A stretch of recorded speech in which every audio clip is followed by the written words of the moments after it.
I'm Evan Smith, the CEO of the Texas Tribune. On behalf of my colleagues at the Trib, I want to welcome you to this year's Texas Tribune Festival. Every one of our 11 years in business, the work of our nonprofit newsroom has been critically important, but never more than in 2020. We produce reliable, credible reporting on issues that affect everyday Texans, making them better informed and motivating them to participate civically. You and people like you, readers, supporters, attendees at our events, make our public service journalism possible.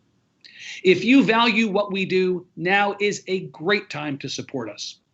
Every dollar you donate up to $20,000 by September 30th will be matched by the Lowy Law Firm in Austin, and they'll give another $20,000 to the Central Texas Food Bank.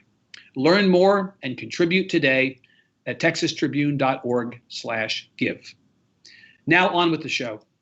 I hope you enjoy this conversation, programmed in partnership with our friends at MSNBC, between former director of the National Economic Council, Gary Cohn, and MSNBC anchor, Stephanie Ruhle.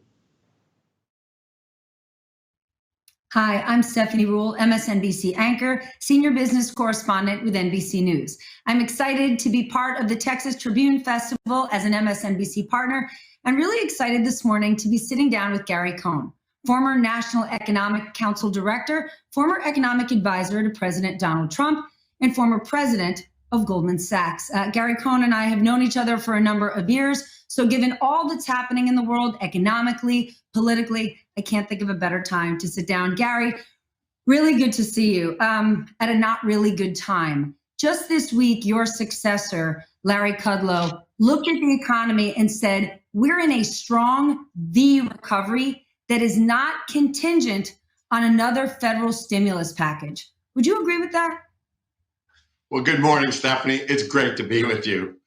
So look, I don't totally agree with that. We're clearly in an economic recovery. So I remind everyone where we were in March and April. We have clearly made a significant recovery from that. In fact, the chairman of the Federal Reserve Bank today during his testimony was talking about how we've brought back half of the unemployed people, 11 million of the 22 million people that were laid off at the bottom of this crisis. And consumer spending has come back about 75% from almost nothing. Literally, people were just spending on the mere necessities that they had to buy. That said, we still have a major, significant economic issue in this country. You know, when you look at small and medium-sized businesses, you look at anyone involved in the travel, leisure, hospitality, entertainment industry, they are suffering. And there are tens of millions of people in those industries that are still fighting, you know, literally to find a wage and find a job. And until we find a way to bring that industry back and many other small local businesses, we're not going to be in a huge, strong, deep economic recovery.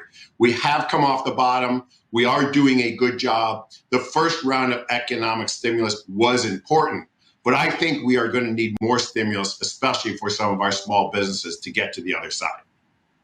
If we don't do that, if people continue to confuse the strong public markets with the economy, do you worry that the way demand is shifting a year from now, our only shopping options are going to be Walmart and Target, and we'll be eating at Olive Garden, while Small Business USA will be gone forever?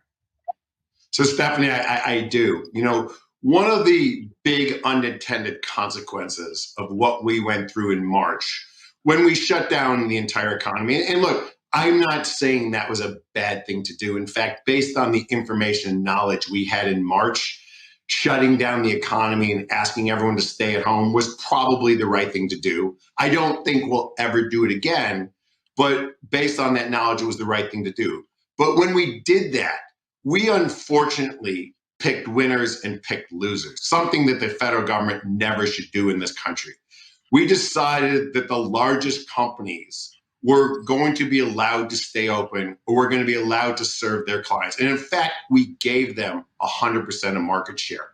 So if you take the largest retailers in the United States, whether it be the Amazons or the Walmarts or the Home Depots, we said, look, you sell very essential products. You sell food, you sell prescriptions, you sell medicine. You get to stay open.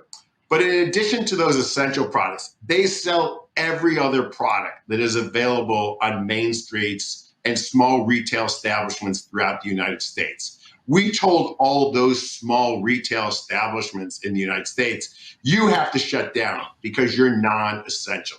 So we gave the big companies 100% market share.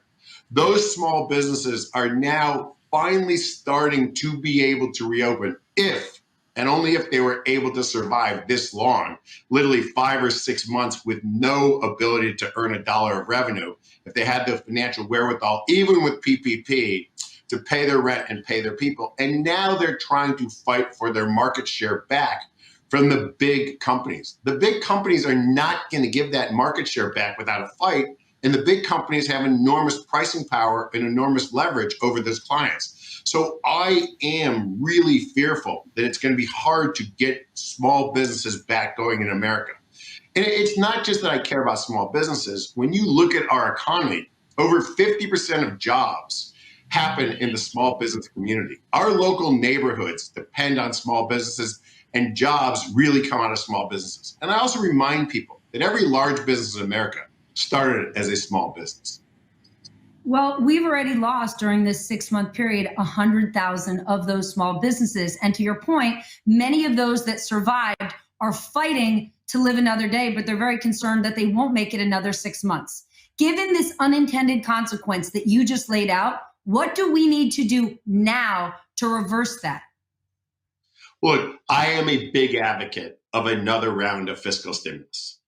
And I'm not an advocate of just throwing stimulus everywhere. In the beginning, in the CARES Act, we used a very blunt instrument. And at the time, a blunt instrument was the right instrument. We threw money at everything. We threw money at every part of the economy. We threw money at every place we thought we needed to. Now, 6 months later, we have a much better idea of who needs help and where we need help. At the top of my list would be small businesses. The first place I would spend money is to make sure that we can maintain our small business infrastructure and our small business culture in the United States. The second place would be education. Those are two places I really think we need to, as a country, we need to spend money, and the money is going to have to come out of the federal government. Do you see either of those things happening or plans for them to happen right now? Well, right now, unfortunately, I don't see plans for anything really happening. Unfortunately, I think that nothing will happen probably until next year. It's unfortunate that Congress is distracted by other issues. You know, right now we've got to fund the government, and we've actually got to keep the government open. We're going to have to go through a Supreme Court nomination. And I think those two things in themselves, plus all the distractions from the elections, not just the presidential election, but the House members and many of the Senate members are running for re-election. So they're all in their districts campaigning. And I think the campaigning, keeping the government open, those two things are going to take up all of the time, not thinking about the real strength of the economy or the fundamental issue of small businesses and education. Then when you say realistically nothing will happen until next year, is what you're saying nothing will happen unless a different president is installed? Because right now, President Trump gives himself an A as far as coronavirus relief, an A as far as coronavirus response. No, Stephanie, I don't believe that. You know, Secretary Mnuchin is on testifying, and he's talking about the need for more fiscal stimulus. If you listen to Chairman Powell, he's talking about, let's err on the side of making sure we throw too much at this. They're both saying something that I agree with. Look, the only place where we're throwing too much is the Fed. What Congress is doing for small business and everyday Americans at this point is bupkis. Look, I agree. Congress needs to get back in the game. They need to throw fiscal stimulus in a pinpointed fashion at this. We don't need to throw it everywhere, but we need to fund small businesses. We need to fund education. We need to fund elections. We need to fund testing. There's certain things that we need to make sure get taken care of. And I think Congress has an obligation to do that. And look, I think everyone's trying to tell them to do that, whether it's the chairman of the Federal Reserve or even the Treasury Secretary has been admitting that they need another round of fiscal stimulus. But the president hasn't, Gary. Doesn't that give you pause in terms of all the things you're outlining that we need? The president talks about coronavirus like it's a thing in the past and talks about the recovery like it's extraordinary. He has said we're rocking and rolling. Look, Stephanie, the reality of the economy is that we still have to get small businesses going. We still have to get the unemployment rate down. Yes, we've made progress. We now have an unemployment rate that is under 10%. Most people would have predicted when they saw the severity of the pandemic in the beginning that we'd still be substantially over 10% unemployment. We're not, but we're not at a level that's sufficient. We still have tens of millions of people in the United States that are unemployed.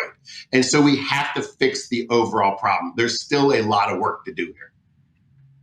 I want to ask you about New York for a moment. New York living with no art, no culture, no restaurants, basically little to no sales tax coming in. How does a city like New York find its way through this? Look, it's tough. You know, New York is a not only is it a cultural capital, it's a business capital, it's an entertainment capital, it's a hospitality capital, it's a sports capital. All of those industries that are dramatically affected by COVID literally are what drive New York. The arts, all of those things. And they're all being shut down. Business travel is not happening. Meetings aren't happening. Conferences aren't happening, which means the airports aren't happening. The taxis, the Ubers, the Lyfts, the hotels aren't being occupied. The restaurants aren't being occupied. The sports arenas and stadiums aren't being occupied. We need to find a way to normalize. That said, there's a little bit of a contrary view here. Because we're not collecting sales tax in New York, the natural muscle memory, the natural mindset would be to raise tax rates. And so those that are paying to collect more tax from them. I think we actually need to do the opposite right now. You actually have to do, and Governor Newsom in California just did this, you actually have to lower rates and make New York more attractive and more competitive and try and force what activity is going on back to places like New York City and revive the city once again. Do you think we can do that? I mean, just this week, the Department of Justice is designating New York an anarchist jurisdiction, which means they're going to get less federal funding. Given that our crime rate is up, our income is down, the city is struggling financially, we could end up laying off 20% of our public school teachers, which takes us back to what you mentioned a moment ago, how we need to invest in education. Stephanie, we can't lay off 20% of our public school teachers. My daughter is a public school teacher in New York. We don't even have enough public school teachers right now to open the schools and effectively open them. We have to invest in our city right now. That's what I'm saying. We almost have to do the opposite of what sounds like it's financially rational. We have to make an overinvestment in the city. We have to attract people back to the city. We have to reinvigorate the city. We have to take some short-term pain for some long-term gain. You and I are both very committed to New York. We're going to have to do what's right for the long term in New York. And I very, very, very strongly believe that New York will be back and will be as strong as ever. You and I are both working from home right now, where we all have for the last 6 months. And it's amazing how much we have been able to do. Are you concerned at all that working from home is our new normal, about the loss in productivity? Jamie Dimon referenced that just a couple of weeks ago, and he really got attacked for it, saying he wasn't putting people's safety first. Yeah. So look, Stephanie, you and I are working from home, and we're probably being quite effective. I don't think we're being as effective as we would be if we were in our offices. But when you look at organizations, and I've run a large organization, and you look at the apprentice culture, and I don't really care what type of organization you look at it, whether it's a hospital and nursing and young doctors, whether it's a law firm and young lawyers, whether it's a bank and you take in young analysts and young associates, you can go through almost any industry, whether it's in the restaurant industry and you're learning how to be a chef, or you're learning how to be a waitress. You do that by being an apprentice. And I don't mean that in a derogatory way. I mean it in a highly complimentary way. You learn it by sitting with people, by standing with people, by watching people and see how they do the job. And you mimic, hopefully you mimic their best behaviors. And you get better and you get smarter by watching what people do. So when I think about myself working from home, I can do that. But when I think about 21 and 22-year-old kids, or even 18-year-old kids entering the workforce, and they're doing it from their bedroom or they're doing it from their house, who are they learning from? Who are they mimicking? Who's teaching them how to do that? And then you take another situation where you're a client-driven organization trying to solve problems for your clients. You know, historically, the best way to solve a problem is to get a large group of people around a table, throw up a whiteboard and start throwing ideas at the whiteboard and having people, you know, say that doesn't make sense, this makes sense, let's try that, no, that doesn't work, let's try this. But you need to do that in a big collegial atmosphere where people can look at each other and talk to each other and sort of feed off each other. I think that that's missing, and the whole creativity and the whole problem solving system is really being taken out of our culture.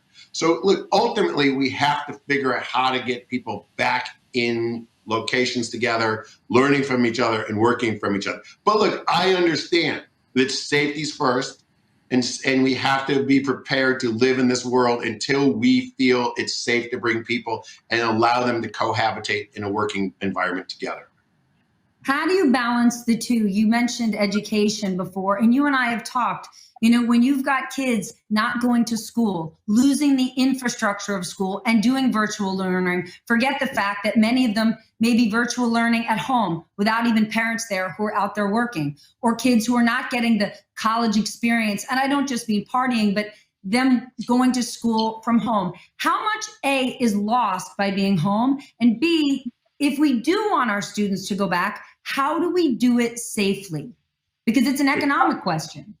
I think this is a huge economic question. The amount of future GDP that's being lost or being deferred by not getting our next generation educated and through the system and getting them to the right level of education is going to have huge impacts for a long period in the future. And so I am worried. You know, there's only so much a teacher can do virtually. And part of learning are those specific moments when teachers walk over to a child's desk or walk over and help them or say, hey, come see me. Those little intimate, unique moments, at least that's how I learned. Those unique moments are gone. You know, I see this from both ends of the spectrum. I have a daughter going to school virtually, and I have two daughters that teach in school. And they talk to me about how difficult it is to really relate to the children, to reach out to the children, to give them the little bit of encouragement when they need encouragement and the little bit of motivation when they need motivation. You're in a group setting. So there's a huge economic cost to this. I think the second big tragedy outside of, you know, having really decided who the winners and losers are in the business is that we didn't take the last 6 months and really come up with a remote learning plan for our public school systems in the United States. The fact that we're still fighting how to educate kids in the public school system, and kids don't even have the connectivity and they don't have the infrastructure, whether it be the laptop or the iPad or the connectivity, you know, that's a crime. It really is a crime that our kids are sitting home today and don't have the ability to be online at least 5-6 hours a day in some type of formal educational process. But then, Gary, this takes you back to a federal government response. The president has been saying for months, open businesses, open schools, but hasn't provided federal funding, consistent federal guidelines for people to do just that. At the height of the summer, when he was saying schools need to reopen, there was only $13 billion of federal money allocated to schools. And the teachers union said it's more like $116 billion we need to reconfigure the schools. Look, Stephanie, I agree. I mean, I've said it time and time again. I've been saying it for 6 months. The federal government has to get involved in a very pinpointed way on figuring out where money needs to go. And small businesses and education are my number one and number two places where money needs to go, because we're going to have a huge return on investment. We're going to get a return on investment from the children of of this country being educated. They're going to join the workforce, and they're going to be productive, and they're going to pay income tax. And they're also going to be able to start businesses and hire new people of their own. And on the small businesses, the same issue. These are the two big issues where the federal government needs to come back, and they need to come back quickly with another round of fiscal stimulus. Then let's take that to misunderstanding markets, because to your first point, this loss of productivity, whether it's on the business front or even the education front, do you have fears that a year from now, we're going to see a delayed economic impact? When everyone is working from home and we're not optimizing our potential, do you see this impacting business profitability that we haven't seen until a year from now? Or all of those people out there who have lost their jobs temporarily that could turn permanently, will see a drop in consumer spending? Stephanie, there's a lot of factors that are influencing business profitability. So I'm not sure that's where you're going to see it, because the flip side is, when you take the big companies, the Fortune 500 companies, their whole expense profile has changed dramatically, from travel and entertainment and things like that. They're not spending any money in a lot of factors. So they may be becoming less productive, but they're also saving enormous expenses in other areas.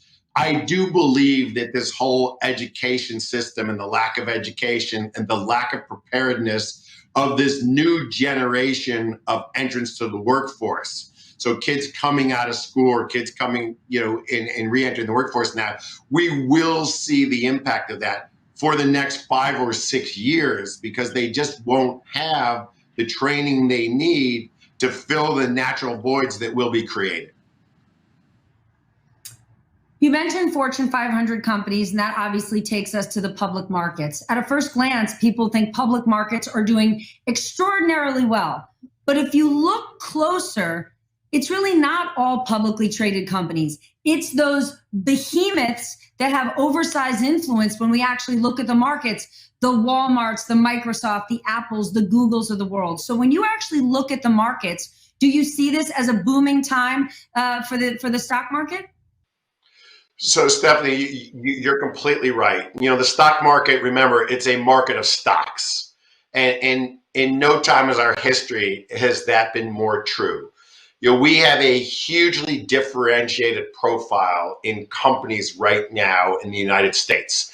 So the big companies that you and I have been talking about that really gained market share, or almost were given market share because they were deemed essential in this crisis, those companies have thrived. And those are companies that every day are doing better and better, and they're becoming more profitable, and they're gaining more market share, and they continue to do well. And the way that our index system is created in the United States, and it really doesn't matter what index you look at, whether it's the NASDAQ or the S&P or the Dow, each of these indexes is calculated in a way that the bigger companies and the more valuable companies, or the company with the higher share price, has a higher weighting in the index.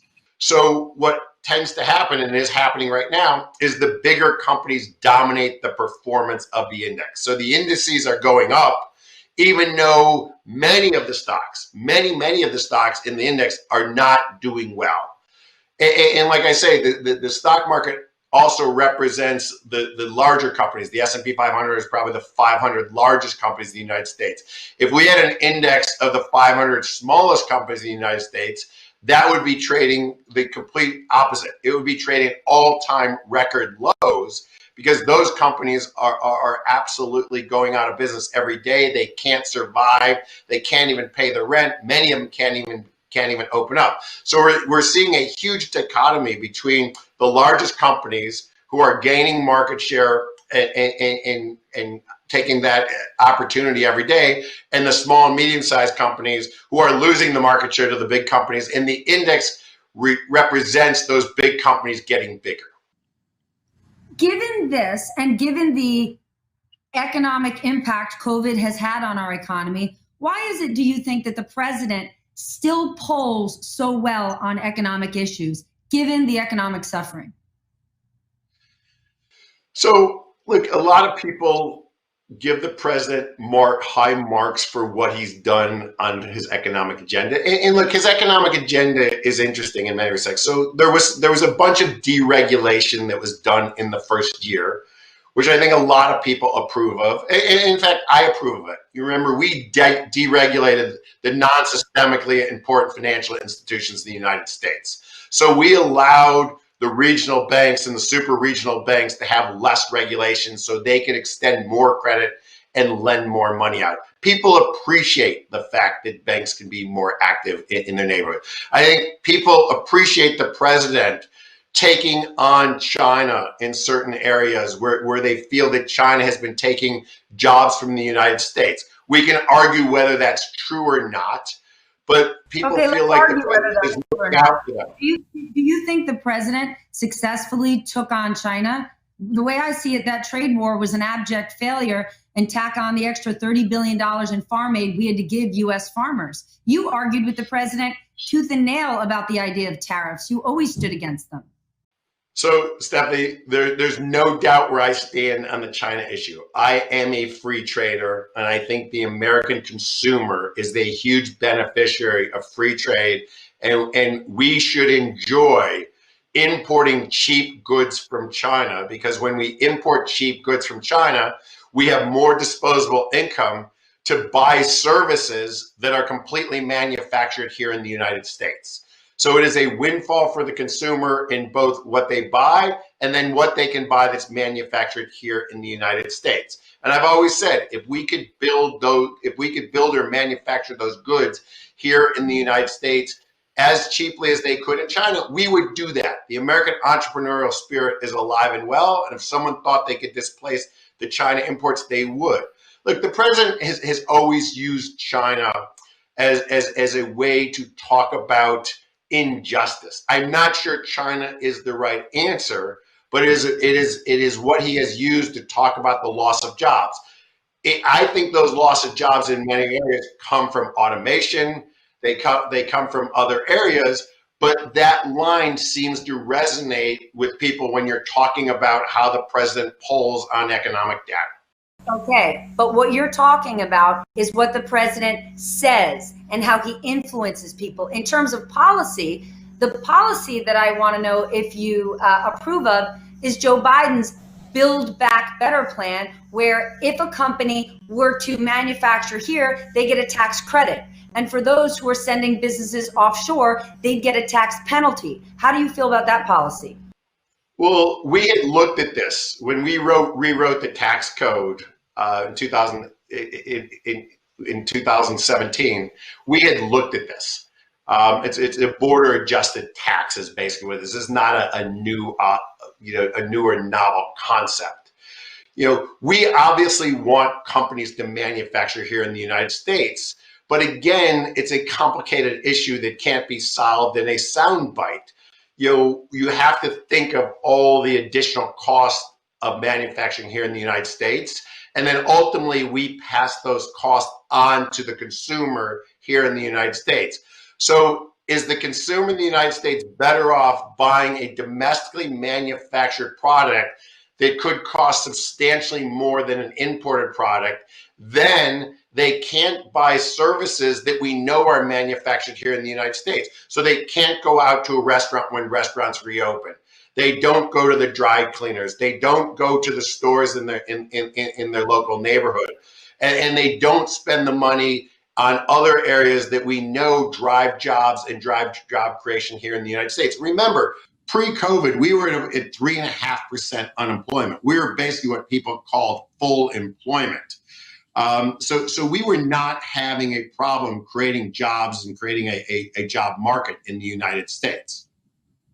We weren't, however, in your home state of Ohio, we didn't see auto plants remain open, which the president said we were going to do. We didn't see booming wage growth, and manufacturing actually was contracting. So there were still millions of people in this country that didn't have the skills to fill those jobs who said, I am suffering. I want to vote for something else. And they voted for a populist message, but didn't get policies that serve them.